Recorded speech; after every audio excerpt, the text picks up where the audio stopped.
The following podcast is part of a certified educational activity titled Targeting PIK3CA, AKT1, PTEN, and Other Alterations in HR-positive, HER2-negative MBC, Navigating the Evidence and Guidance for Use. Access the entire activity and complete the post-test at peerview.com/VMG860. Downloadable slides and practice aids are also available. Hello, I'm Joyce O'Shaughnessy, and it's a pleasure today to talk about targeting the PIK3CA, AKT, PTEN pathway, as well as other important targets, genomic alterations in HR-positive, HER2-negative metastatic breast cancer. There's a lot of new evidence, and there's practical considerations that help us with clinical decision-making. So our goals for today are to go over the knowledge of the latest evidence that we can use in treating HR-positive, HER2-negative metastatic breast cancer, and to enable us to devise individual treatment plans for our patients based on the specific genomic alterations that either occur de novo when the cancer is first developing as a primary breast cancer, or that are acquired over the course of treatment so that we can individually target those alterations and optimize treatment for our patients. So we do have a number of targeted therapies that have emerged over the last couple of decades for our patients with HR-positive, HER2-negative metastatic breast cancer. Up until 2012, we had targeted anti-estrogen therapies targeting the estrogen receptor, mainly SERMs, such as tamoxifen, as well as the aromatase inhibitors. But in 2012, we had the introduction of everolimus, and in 2010, we had a fulvestrant as well. And then in 2015 to 2018, we had the introduction of the CDK4/6 inhibitors that are not targeted against a specific genomic alteration. We had PARP inhibitors for germline BRCA1 and 2 patients. We had alpelisib in 2019 for patients whose breast cancers harbor a PIK3CA mutation. And then we had the introduction of 2 antibody drug conjugates, both bearing a topoisomerase 1 inhibitor payload and targeting either HER2 or TROP2. And then we had the introduction of the first novel oral SERD, elacestrant. And then in 2023, the introduction of the AKT inhibitor, capivasertib, and most recently in 2024, the introduction of the PIK3CA inhibitor, inavolisib. So there's been a good number of targeted therapies that have evolved over the last decade, and it's very helpful to review the data that led to the FDA approval and guideline approval of these agents and how we can optimize their use in our standard practices. Well, one thing that has also simultaneously evolved is our molecular diagnostics. There is an increasing importance with the evolving biomarker landscape that occurs for our patients over the course of their metastatic breast cancer. And it turns out, of course, that circulating tumor DNA, ctDNA, is more accurate than biopsying a particular metastatic lesion, although we often will do NGS on the metastatic lesion as well as obtain circulating tumor DNA. And the reason is because various of the metastatic lesions may evolve different molecular alterations. So if we happen to biopsy a lung nodule that doesn't have that new HER2 activating mutation, whereas the liver metastasis does, we will miss it on biopsy. Whereas if a lesion is actually growing, dividing, and shedding a circulating tumor DNA, regardless of where that metastatic lesion is, we should be able to find it in the blood. So it turns out that doing both ctDNA and NGS on our metastatic lesions yields the greatest number of molecular alterations. Some of the alterations, such as PIK3CA and AKT as well, often occur in the primary breast cancer. And so if we cannot do NGS, if we can't obtain enough biopsy material of a metastatic lesion to send it for NGS, then we do want to go back to the primary breast cancer and send that for NGS to be able to not miss alterations that are targetable, because it's definitely the case that ctDNA as well as tumor tissue NGS yields the most molecular alterations that we need to know about for therapeutic optimization. Well, let's consider a case that we may apply these new data to as we think about optimizing treatment. This is a patient who's 63 years old who was diagnosed with HR positive, HER2 negative metastatic breast cancer. She receives the standard first line CDK4/6 inhibitor therapy plus endocrine therapy, but after only 10 months, she develops asymptomatic progression in bone and now new 1.5 centimeter liver metastasis. ctDNA testing does reveal a PIK3CA mutation. So let's keep this case in mind as we review the data, and we'll come back and think about how to apply the data to this patient. So we're going to start off with a focus in the second line setting on inhibiting the PIK3CA AKT mTOR pathway. This is a very common mechanism of resistance to endocrine therapy in general, as well as to CDK4/6 inhibitor therapy. There are multiple ways to activate the PIK3CA AKT pathway. Loss of function of the tumor suppressor gene PTEN. There's other tumor suppressors of that pathway, but it's really PTEN loss, which is the dominant one in HR positive, HER2 negative breast cancer. There are gain of function mutations in PIK3CA AKT, as well as, for example, a HER2 mutation in HER2 non-amplified breast cancer. And then you do see survival pathway upregulation, for example, for a breast cancer that will begin to produce herregulin, the ligand for HER2 and HER3 heterodimerization, which then signals down through the PI3 kinase pathway, for example. So there are multiple survival mechanisms that the cancer uses under the selective pressure of endocrine therapy or chemotherapy to survive. And that's a very common one, signaling down through HER2 and HER3, which is a superhighway for the PI3 kinase pathway.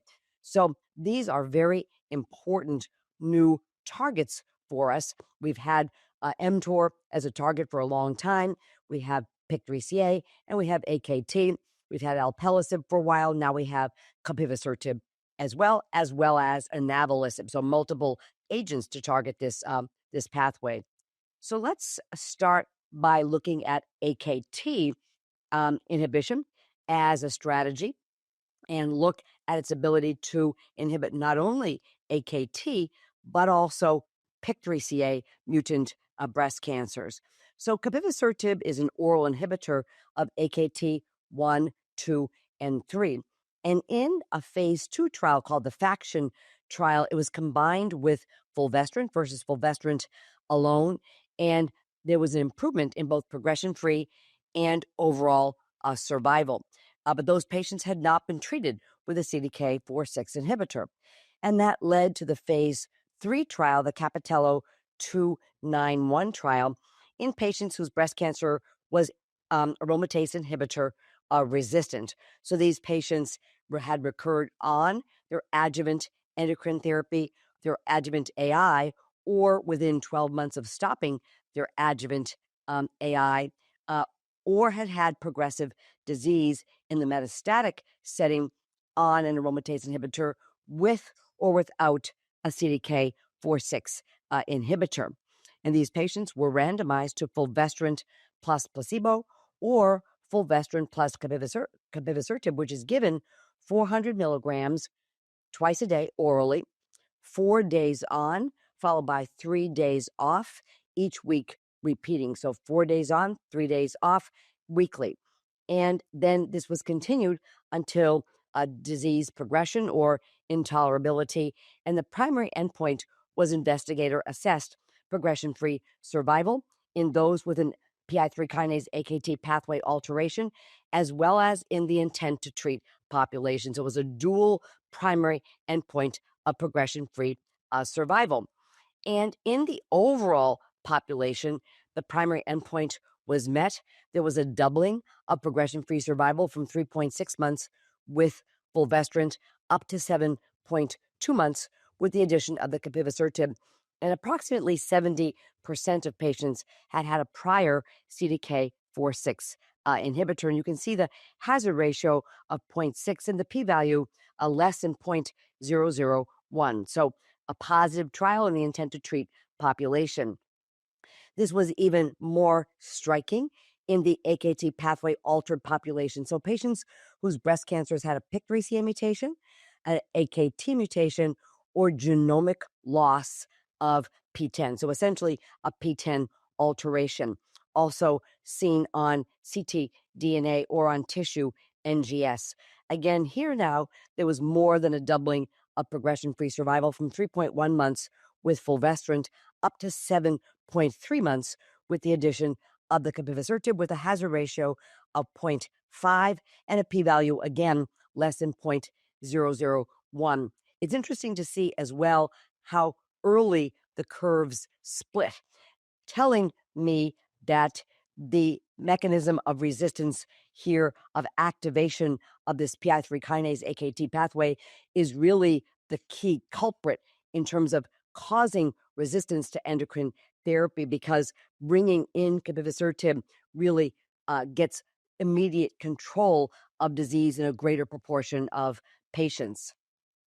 Looking at the patients with regard to overall survival, we have the overall population on the top and the PI3 kinase AKT altered population on the bottom.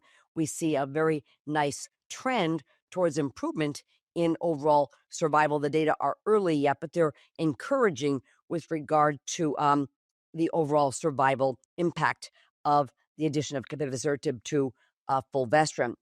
Looking at prior CDK4/6 inhibitor exposure on the left versus no exposure on the right, both of these populations do benefit from the addition of the capivasertib. You can see that the patients who had not had a prior CDK4/6 inhibitor have a longer progression-free survival than those who are pretreated, but this 5.5 months median progression-free survival with fulvestrant and capivasertib in patients who had had prior exposure to a CDK4/6 inhibitor. Then looking at the specific alterations in this important pathway, on the left, PIK3CA alteration only, in the middle, AKT alteration, and on the right, PTEN alteration, we can see that regardless of which alteration the cancer harbors, the patients benefit to a greater extent from the addition of the capivasertib to fulvestrant. So this is quite reassuring, and we can see that the natural history of these individual mutations is indeed quite poor with fulvestrant alone after progression on an aromatase inhibitor with or without a CDK4/6 inhibitor.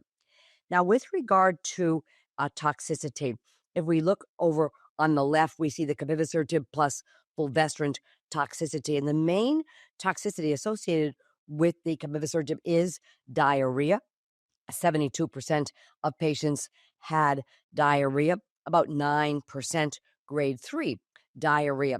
Now, this is really the main reason that 3 days are taken off each week. So the patients take 4 days of the capivasertib, they start to develop the diarrhea, and then they stop the capivasertib, and the diarrhea abates over the next 3 days. So this actually makes it quite manageable, although it does behoove patients to eat a blander diet and to take a loperamide. Another toxicity is rash. Now, this can be greatly ameliorated by the prophylactic use of a non-drowsy antihistamine, as we're well used to as we inhibit this pathway. There's some nausea, fatigue, minimal with regard to hyperglycemia. So unlike inhibition of PIK3CA, when we inhibit AKT, even though we're inhibiting the PIK3CA pathway, there's really minimal with regard to hyperglycemia. there's 16% of patients having any hyperglycemia and only 2% of patients having grade 3 hyperglycemia. And patients were allowed to have a hemoglobin A1C up to 8.0%. So this was a liberal eligibility criteria with regard to glycemic control. So even though they were up to 8% on their hemoglobin A1C, there was only 16% of patients who had hyperglycemia, and a smaller minority who required some use, for example, of metformin. There is a small percentage of patients that have stomatitis, again, using a steroid mouth rinse as needed can really help that as well. But the main toxicities are diarrhea and rash, and it's a good idea to prophylax against the rash with a non-drowsy antihistamine. So the Capitello 291 trial led to FDA approval of capivasertib with fulvestrant in November 2023 for patients with HR-positive, HER2-negative metastatic breast cancer with one or more PIK3CA, AKT, or PTEN alterations as detected by an FDA-approved test following progression on at least one endocrine-based regimen in the metastatic setting or recurrence on or within 12 months of completing adjuvant therapy. FDA also improved the Foundation 1 CDX assay as a companion diagnostic to identify patients with breast cancer that has one of these alterations of the PI3 kinase pathway. So this is a very important new strategy for us. And this was about 40% of patients in the Capitello 291 trial that had a PIK3CA, AKT, or PTEN alteration. We've had more recently now the approval of another inhibitor of the PI3 kinase pathway, inavolisib, which is an inhibitor of mutant PIK3CA. It also inhibits wild type PIK3CA, but has more of a predilection for inhibition of mutant PIK3CA.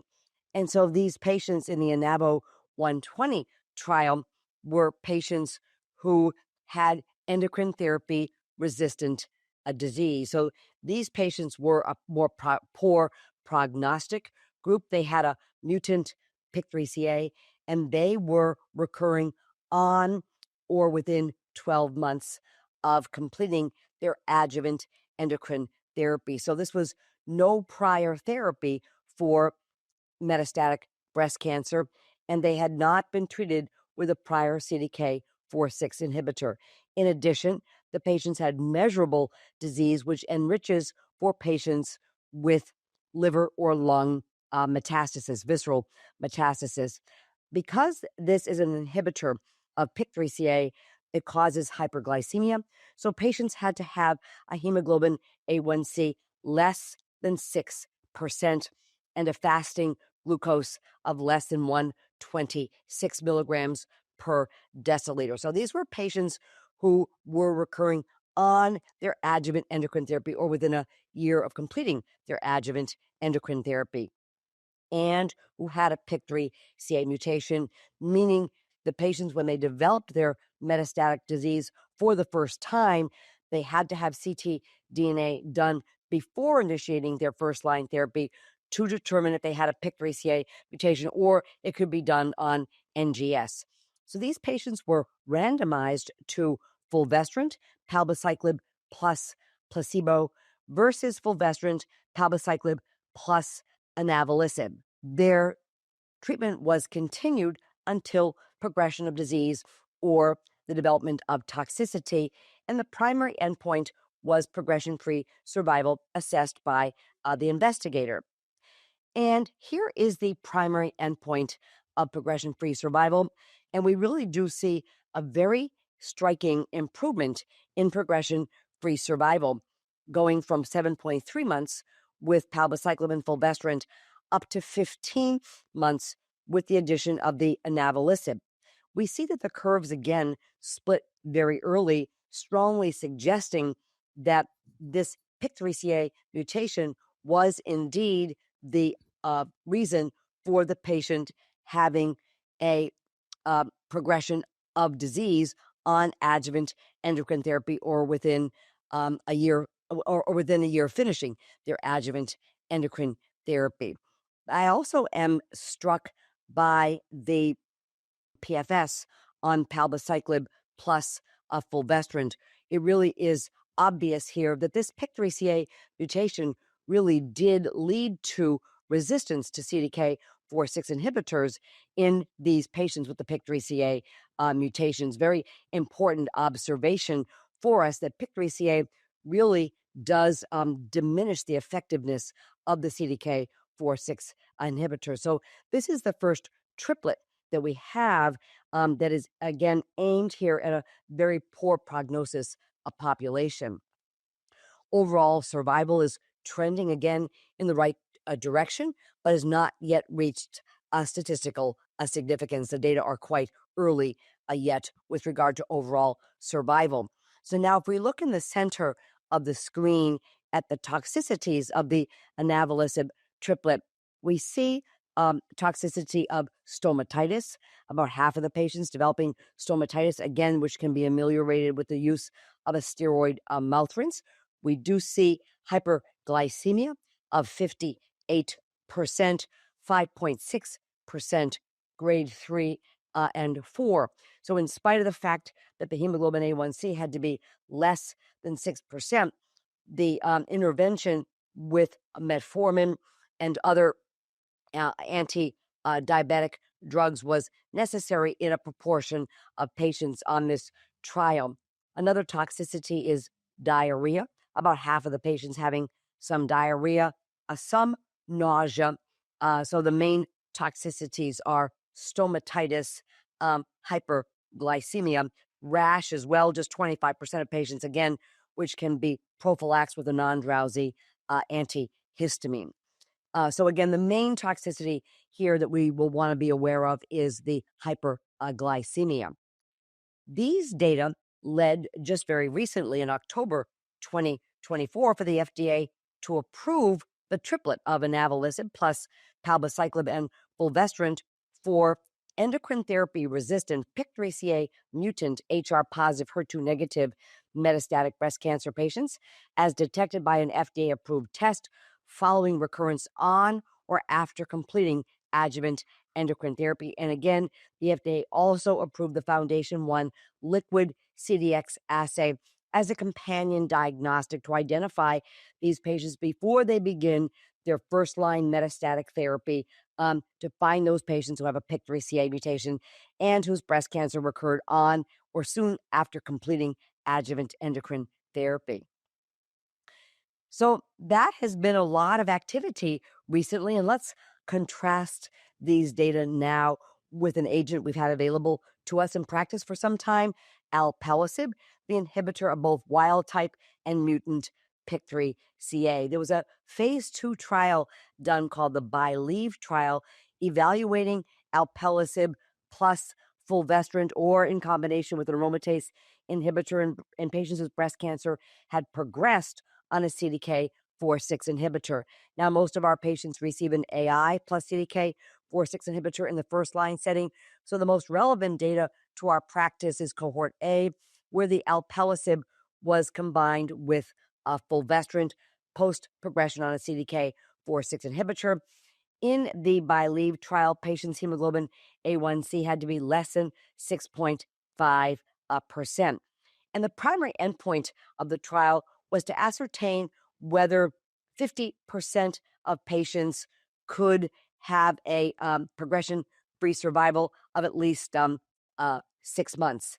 And indeed, there was 50% of patients had clinical benefit, meaning progression-free survival of at least 6 months. So the primary endpoint for this trial was met, and the median progression-free survival was about 7.3 months in this trial. So alpelisib plus the fulvestrant in a PIK3CA mutant population, which again is about 40% of patients or so after progression on a CDK4/6 inhibitor, is a useful therapy for us for patients whose hemoglobin is less than 6.5%. We also can utilize everolimus, the mTOR inhibitor, in these data in combination with fulvestrant. These data are looking at patients whose breast cancer had progressed on a CDK4/6 inhibitor. This was a phase 2 trial, and we see that in these patients who had had prior palbociclib, the median PFS was 6.8 months, combining everolimus with fulvestrant, with a median survival of 38 months. And we can see down the bottom, regardless of whether the patient's duration on their prior palbociclib had been greater than or less than the median in this particular trial. So regardless of the duration of prior CDK4/6 inhibitor therapy, the fulvestrant plus everolimus had about a 6.8 month median progression-free survival. This did not look at the specific genomic alterations and taking out patients with a PIK3CA, AKT, or PTEN alteration. It was an all-comer group of patients after progression on a CDK4/6 inhibitor. So that was a review of the data we have with regard to the agents at our disposal to inhibit the very, very important resistance pathway, the PIK3CA, AKT, mTOR pathway. Now let's switch our attention to inhibition of the estrogen receptor using oral SERDs and other novel ER targeting therapies for our HR positive, HER2 negative metastatic breast cancer patients. We know that the estrogen receptor, of course, is critically important and remains critically important for as long as it's expressed in our metastatic breast cancer patients. And there are really a great number of agents in development, as you see on the slide, targeting the estrogen receptor. There are multiple mechanisms of action that you can see on the left, but they're basically those that are selective estrogen receptor degraders. And we can see in the center of the screen in the green, the elacestrant, which is a degrader of the particularly the mutant estrogen receptor, but estrogen receptor in general, and that is FDA approved. The agents in blue are under development. We'll review some of those data here in a moment. Then we also have some SERMs in development, particularly lasofoxifene, and we also have palazestrant, which is an oral CERAN, and vepdegestrant, which is a PROTAC. So some very, very interesting novel mechanisms of action in really late stage development in HR positive, HER2 negative patients. Well, let's review the data that are most relevant to our practice at this time. First, importantly, the diagnostics. It turns out that primary breast cancers very rarely will have an ESR1 mutation. ESR1 is the gene that encodes for the estrogen receptor. ESR1 mutations are acquired, particularly under the selective pressure of an aromatase inhibitor, either in the adjuvant setting or in the metastatic setting. So when our patient's breast cancer recurs on adjuvant AI or progresses on metastatic AI, that's when we're going to find the mutant estrogen receptor. We're going to find it in the blood. You can find it in tissue, the metastatic tissue as well.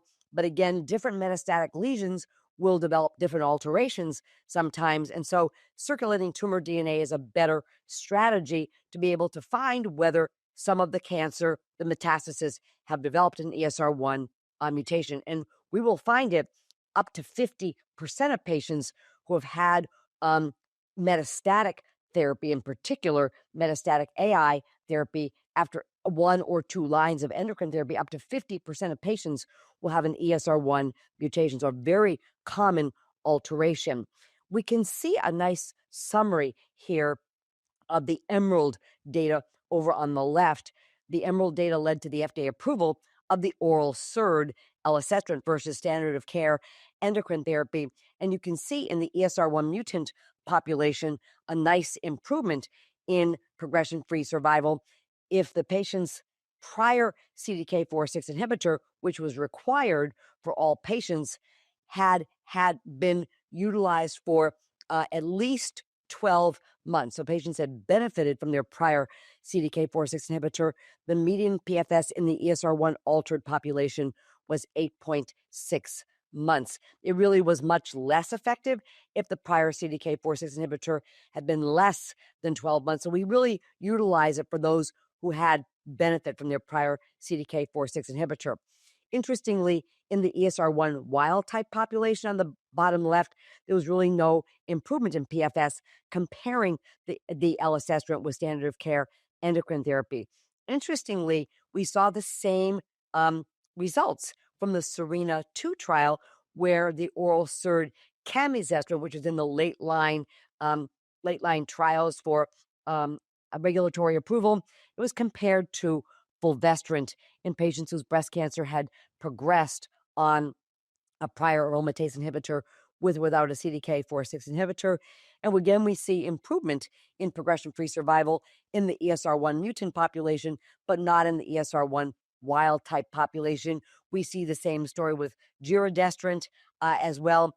And also the lasofoxifene, the oral SERM versus fulvestrant, also improved progression-free survival in the ESR1 mutant population. So a very consistent story is evolving with regard to the differential benefit of the oral SERDs or SERM compared to standard of care endocrine therapy in the ESR1 mutant population, although it's good to point out that it's equally effective to standard endocrine therapy in patients whose breast cancers are ESR1 wild type.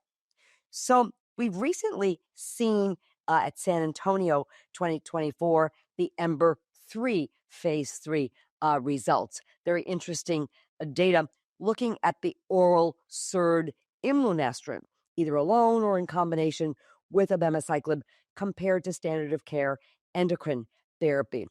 These were patients, HR positive, HER2 negative, whose breast cancer had recurred on or within 12 months of completing their adjuvant AI therapy with or without a CDK4/6 inhibitor.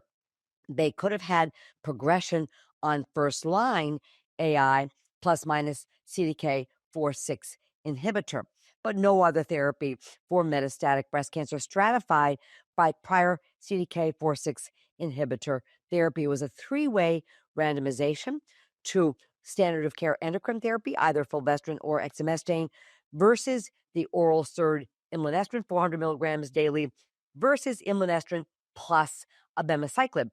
And there were three primary endpoints comparing imlunestrant to standard of care endocrine therapy in all patients versus those whose breast cancer was ESR1 mutant, or comparing imlunestrant plus minus abemaciclib in the intent to treat population. And what we saw, first of all, comparing imlunestrant to standard of care endocrine therapy, was that it was in the ESR1 mutant population where median PFS was statistically significantly improved with the imlunestrant, with a median PFS of 3.8 months with standard of care versus 5.5 months with imlunestrant. That was statistically significant. The imlunestrant was equivalent in effectiveness to fulvestrant. Mainly a minority of patients had exemestane, but not statistically superior to standard of care endocrine therapy. We see on the right that though the survival data are quite early, we do see a trend towards improvement with the imlunestrant with regard to survival in the ESR1 mutant population. Now, with regard to another endpoint of imlunestrant with or without abemaciclib, this is in the intent to treat population, regardless of ESR1 mutation status, we see an improvement in progression-free survival from 5.5 months with the imlunestrant up to 9.4 months with the addition of abemaciclib. And this is the first doublet of therapy that we've seen in a phase 3 trial, combining a targeted therapy such as the abemaciclib with an oral SERD.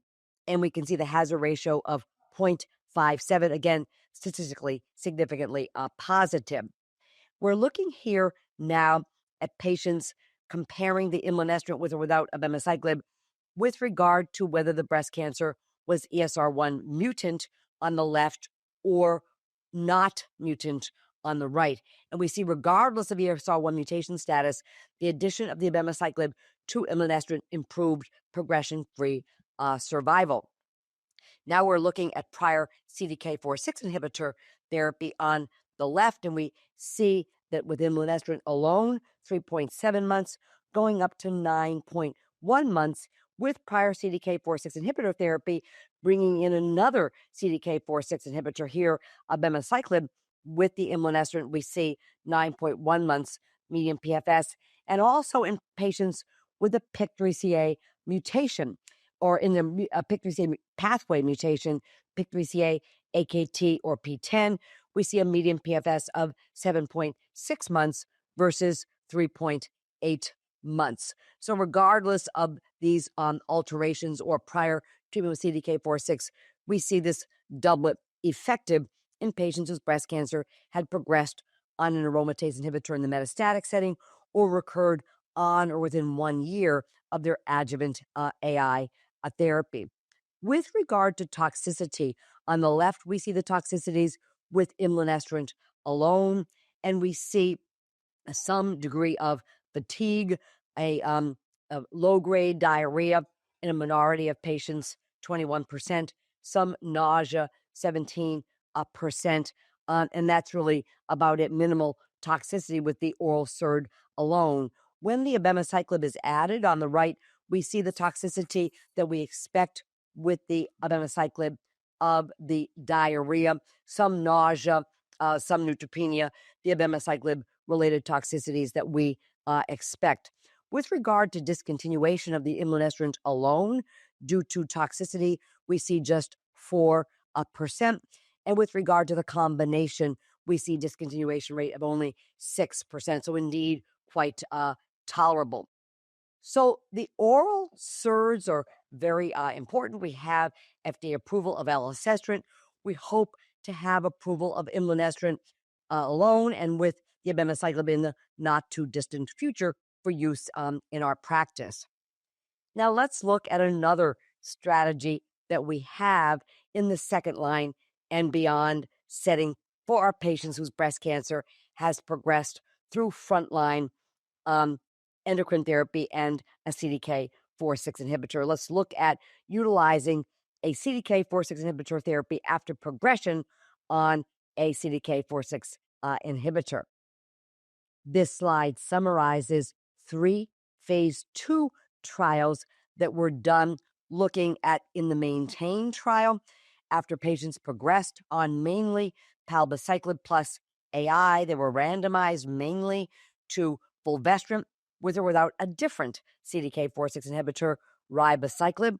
And we see the progression-free survival with endocrine therapy alone, the fulvestrant of 2.8 months, going up to 5.3 months with the addition of the ribociclib to the fulvestrant. And this was indeed a statistically significant improvement in PFS, switching from AI, palbociclib to fulvestrant, ribociclib in the second line setting. Now, conversely, with the PACE trial and the Palmyra trial, again, patients now had mainly had AI plus palbociclib, and they were randomized to fulvestrant with or without the same CDK4/6 inhibitor, palbociclib, and there was no improvement in progression-free survival. So if we're going to switch from one CDK4/6 inhibitor to another, we do want to switch not only the endocrine therapy, but we also want to switch the CDK4/6 inhibitor, in this case, from palbociclib to ribociclib. We saw the results at ASCO 2024 of the post-MONARCH trial, and these patients were progressing on first-line AI plus CDK4/6 inhibitor. It was mainly palbociclib, but some patients did have prior ribociclib, and a very small percentage of patients had prior abemaciclib. And they were randomized in the second-line setting to fulvestrant placebo versus fulvestrant plus abemaciclib, with a primary endpoint of progression-free survival. And this is the primary endpoint. We see that abemaciclib did statistically significantly improve progression-free survival, but it was modest with regard to the median progression-free survival from 5.3 months with fulvestrant placebo up to 6 months with fulvestrant abemaciclib. If we look, for example, at the 6-month landmark analysis for PFS, we see about a third of patients progression-free with fulvestrant alone and about half of patients progression-free with the addition of the abemaciclib. So there's a proportion of patients who do benefit from the abemaciclib following progression, mainly on palbociclib and ribociclib. In the post-MONARCH trial, no surprises. We do see the main toxicity here of diarrhea, as we would expect with the abemaciclib, as well as other known toxicities such as neutropenia and some liver function abnormalities. Well, now we've reviewed all of the key data sets that we really need to think about as we recommend second line or third line therapy to our metastatic HR positive, HER2 negative patients when we still want to focus on endocrine therapy for these patients. So now let's put these data together as we consider how to apply it to individual patients. This is a slide that was actually presented at San Antonio this year by Dr. Hal Burstein, and he has a number of caveats down the bottom of this slide because this is a lovely slide basically summarizing the median progression-free survival across a large number of clinical trials that you can see down at the bottom of the slide, looking at endocrine therapy with or without a targeted therapy for HR positive, HER2 negative metastatic breast cancer patients whose breast cancer had progressed on a prior CDK4/6 inhibitor. And there's a lot of caveats, as you know, with regard to cross-trial comparisons, because the patient populations really differ very significantly across trials. So we have to take this with a large grain of salt. But it's very helpful to see that basically in each case, all of these targeted therapies, the oral SERD elacestrant, the oral SERD camizestrant, Elaine-1, that's the lasofoxifene oral SERM, Capitello-291. Now we're adding a second agent, the AKT inhibitor capivasertib. The PACE trial was palbociclib after palbociclib. The MAINTAIN trial was ribociclib after palbociclib. Post-MONARCH was abemaciclib after palbo or ribo. EMBER-3 was the abemaciclib plus imlunestrant, in some cases following CDK4/6 inhibitor, and the data summarized here are for those after following CDK4/6 inhibitor. And the EMBER-3 also was the combination of the abemaciclib with imlunestrant. Two comparisons there in EMBER-3, imlunestrant versus fulvestrant versus imlunestrant with or without the abemaciclib.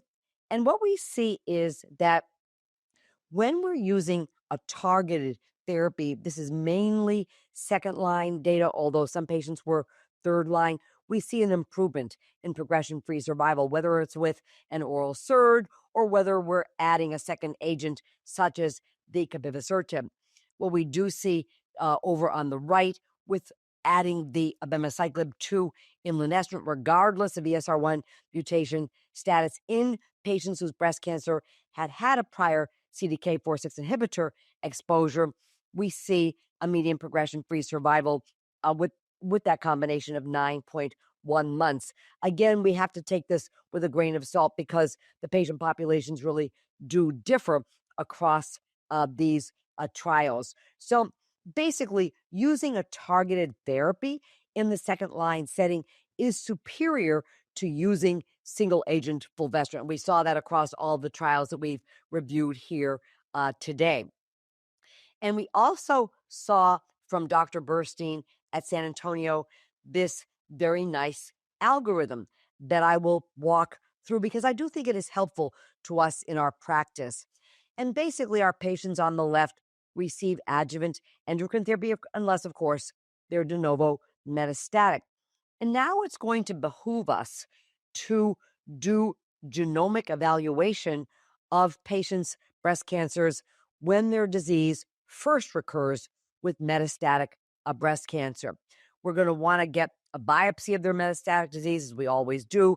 If it's amenable for NGS, we do want to send it for NGS. We do want to get ctDNA upon that first recurrence of disease.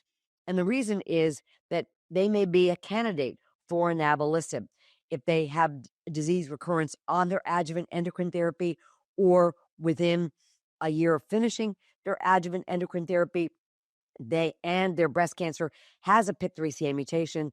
They may be eligible if their hemoglobin A1C is less than 6% for the inavolisib, fulvestrant, and palbociclib combination as first-line therapy.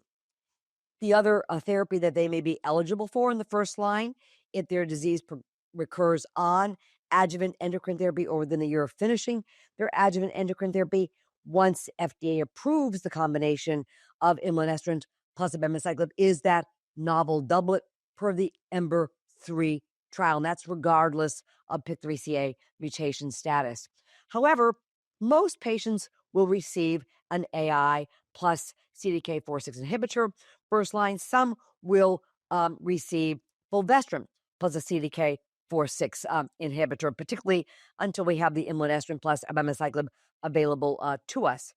So after progression on that CDK4/6 inhibitor, we now again need to conduct genomic evaluation of the patient's breast cancer, mainly with ctDNA because of acquired mutations, particularly with regard to an ESR1 mutation, but also looking for PTEN, which is an acquired alteration, or looking for the presence again of a PIK3CA or AKT alteration.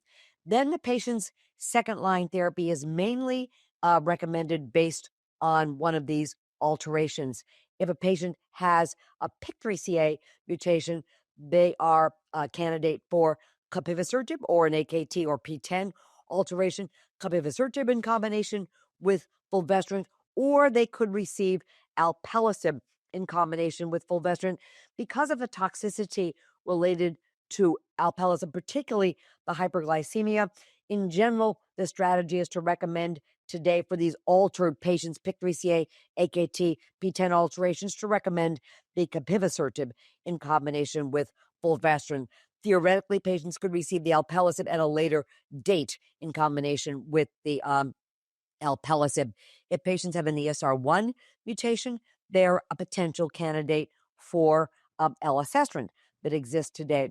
If there is no alteration in PIK3CA, AKT, PTEN, or ESR1, the patient may be an appropriate candidate for fulvestrant plus everolimus. And so these are the main targeted therapies we have available. Now, once the FDA approves the imlunestrant plus abemaciclib, then regardless of ESR1 mutation status and regardless of PIK3CA mutation, PIK3CA AKT PTEN mutation status, that will be another option for patients whose breast cancer has progressed through a prior CDK4/6 inhibitor, or again, in the first line setting, if they had not had a prior CDK4/6 inhibitor. Now, beyond that second line therapy, we're going to want to continue with endocrine therapies for our patients. For example, if they have a PIK3CA mutation and they get capivasertib plus a fulvestrant, then we may want to treat the patient with elacestrant in the third line setting if their breast cancer has an ESR1 mutation, because in the Emerald trial, the elacestrant was effective in patients who had had prior fulvestrant therapy. So we want to continue on endocrine therapy for as long as we possibly can before going on to cytotoxic therapies, which we usually will bring in an ADC, such as trastuzumab deruxtecan for patients whose breast cancer is HER2 low, or for patients whose breast cancer is HER2 0, we'll generally bring in sacituzumab and potentially the oral capecitabine when we need to transition to cytotoxic therapy.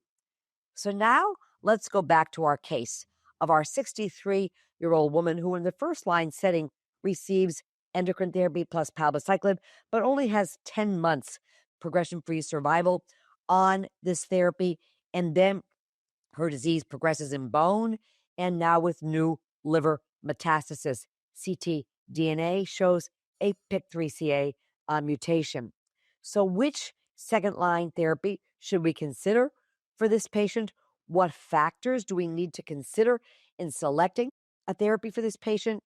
And what would be our preferred treatment recommendation? Well, this patient is asymptomatic.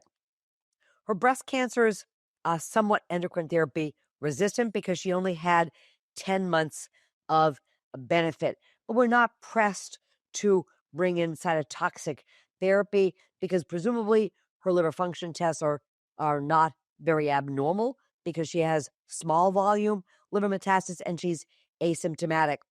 I think many of us would want to target that PIK3CA mutation, thinking that that is the reason that this breast cancer has not benefited substantially from a CDK4/6 inhibitor.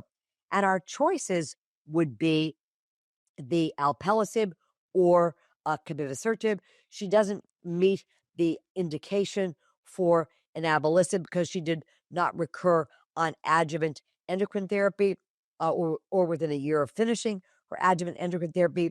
Her disease progressed on a first line CDK4/6 inhibitor plus endocrine therapy.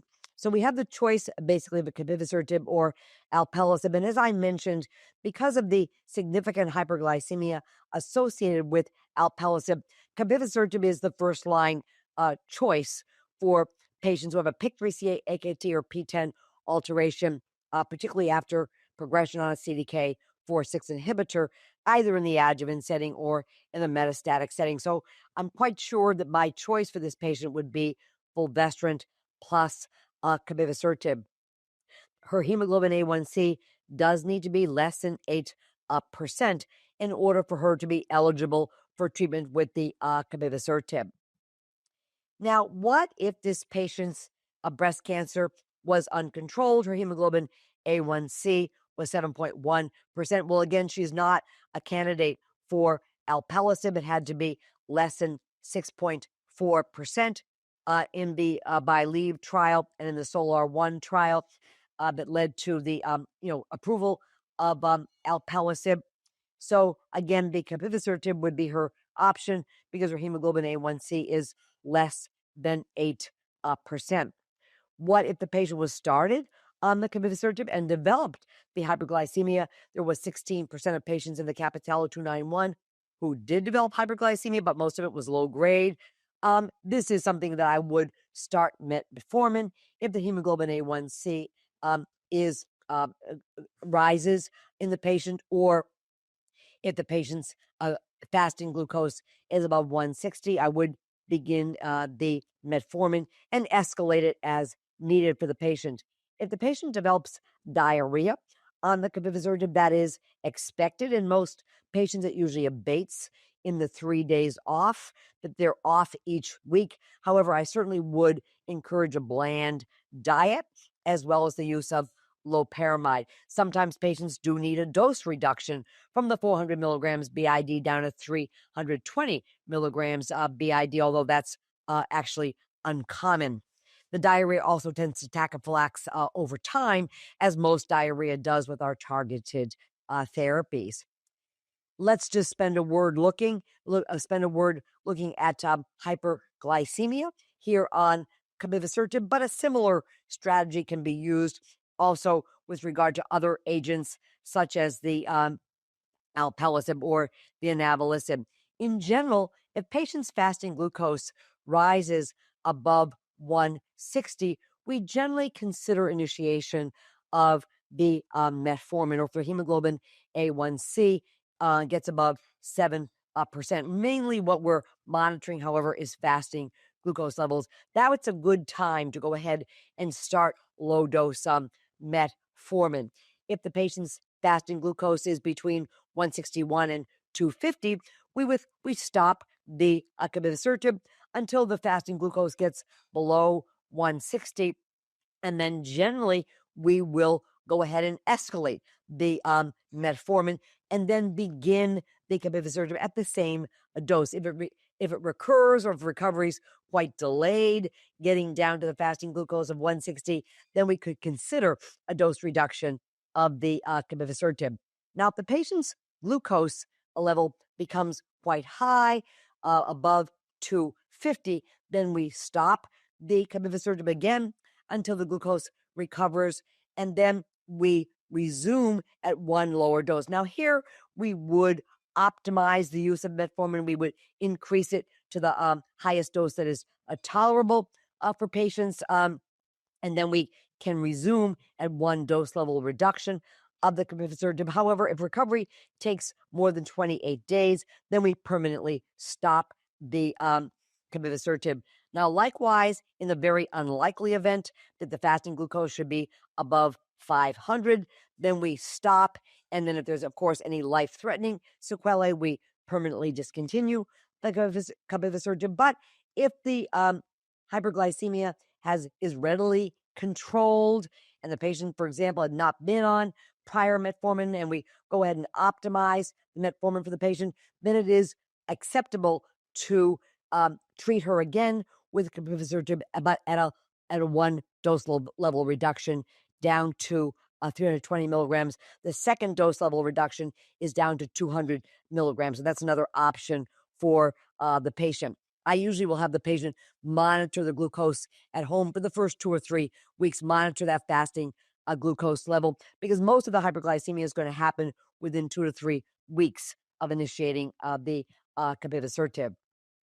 So let's come back to our patient now who didn't do particularly well on the first line palbociclib and endocrine therapy, and whose breast cancer has a PIK3CA mutation. Now, what if her breast cancer is found to be co-mutant for both PIK3CA and an ESR1 mutation? How do we approach that? Well, I think, we could consider in some patients targeting the ESR1 mutation.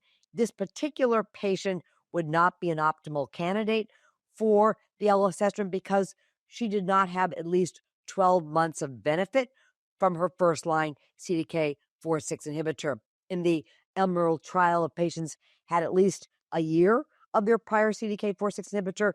They had 8.6 months median PFS with the elacestrant. But if it was less than 12 months, it was much less than that, not particularly good clinical benefit. So that's kind of a cutoff that we use in terms of considering the elacestrant. Now, if her benefit from CDK4/6 inhibitor had been more than 12 months, then I think that consideration of elacestrant's not unreasonable before targeting the PIK3CA because she's asymptomatic. But generally, I utilize the elacestrant in patients who I believe there's a pretty high chance that the breast cancer is still endocrine therapy sensitive. If I think it's unlikely to be endocrine therapy sensitive, then I will target the PIK3CA or AKT or PTEN alteration with capivasertib because the patient could always receive the elacestrant later. For example, if she does well on inhibition of that PI3 kinase AKT pathway and fulvestrant, if she does well, has prolonged progression-free survival, then I would consider targeting the ESR1 as third-line therapy. So I think it can go either way, provided the prior treatment with the CDK4/6 inhibitor had been more than 12 months.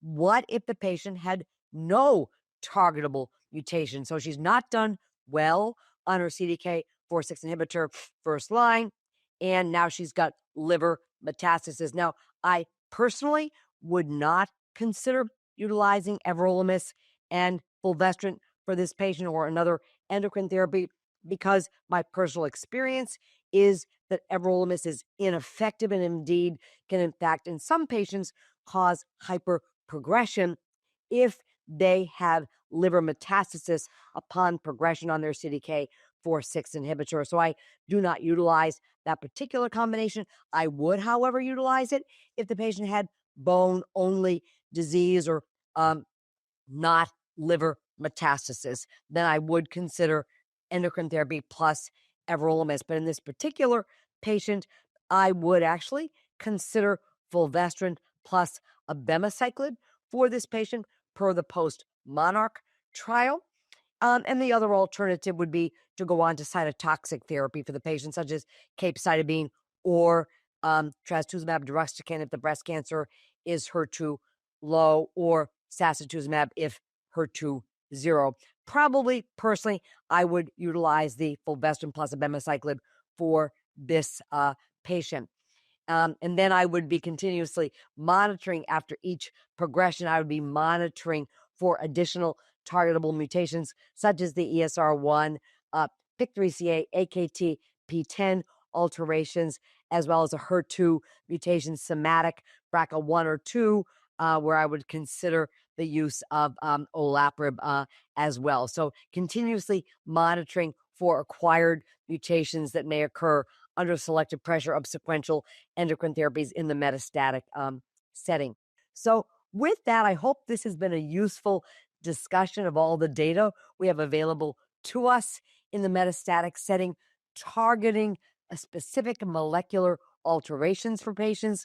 We see that the PI3 kinase AKT PTEN pathways, a very important mechanism of resistance to endocrine therapy, particularly the CDK4/6 inhibitors, as is an ESR1 mutation. They're very important alterations for us to monitor now in the first line setting. When our patients first develop their metastatic breast cancer, we need to know if they have a PIK3CA mutation or a mutation in AKT or a PTEN. So thank you very much for your attention.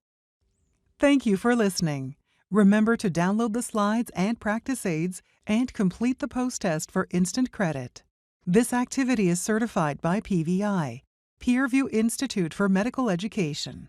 This activity is supported by an independent educational grant from AstraZeneca. To access all materials for this activity, visit peerview.com/VMG860.